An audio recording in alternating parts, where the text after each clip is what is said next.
ಎಲ್ರಿಗೂ ನಮಸ್ಕಾರ. Love OTP ನಿನ್ನೆ ರಿಲೀಸ್ ಆಯಿತು. ನನ್ನ ಲೈಫಲ್ಲಿ ಈ ರೇಂಜ್ ರಿವ್ಯೂಸ್ ಆಗಿರಿ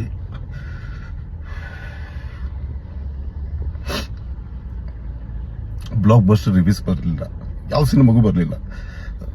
14 ವರ್ಷದ ಕೆರಿಯರಲ್ಲಿ ಈ ರೇಂಜ್ ಬ್ಲಾಕ್ ಬಸ್ಟರ್ ರಿವ್ಯೂಸ್ ನನಗೆ ಯಾವತ್ತೂ ಬರಲಿಲ್ಲ.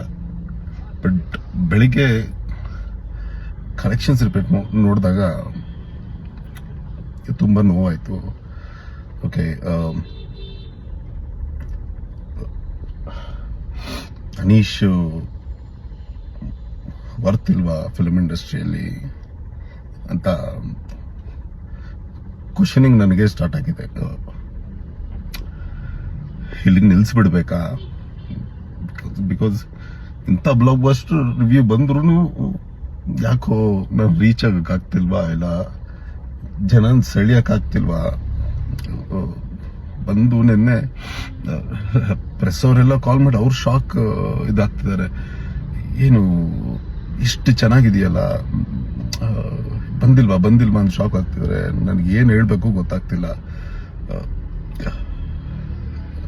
ಅನೀಶ್ ಮೇಲೆ ನಂಬಿಕೆ ಇಟ್ಕೊಂಡು ಅವ್ರಿಗೆ ಹೇಳ್ತಿದ್ದೀನಿ. ಅಂದರೆ ನನ್ನ ಅಖಿರ ಆಗಿರ್ಬೋದು, ವಾಸು ಆಗಿರ್ಬೋದು, ರೀಸೆಂಟ್ಲಿ ಆರ್ ಅರವಿಂದ್ ಸ್ವಾಮಿ ನೋಡ್ತಾರೋ ಆಗಿರ್ಬೋದು, ಇವ್ರಿಗೆ ಹೇಳೋದೇನು ಅಂದರೆ ನೆಕ್ಸ್ಟ್ ವೀಕ್ ನೋಡ್ತೀನಿ, ಆ ಮುಂಬರೋ ದಿನಗಳನ್ನು ನೋಡ್ತೀನಿ ಅಂದರೆ ಆಗಲ್ಲ ಸರ್.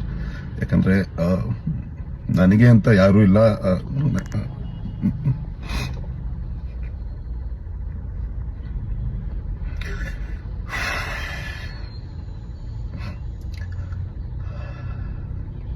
ನಾನೊಬ್ಬಂಟಿ,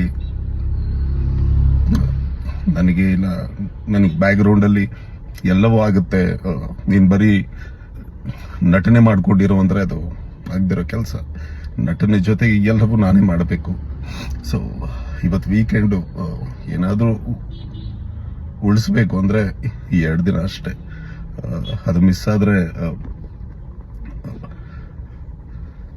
ಐ ಥಿಂಕ್ ಇದು ನನ್ನ ಕೊನೆಯ ಪ್ರಯತ್ನ ಆಗುತ್ತೆ. Thank you.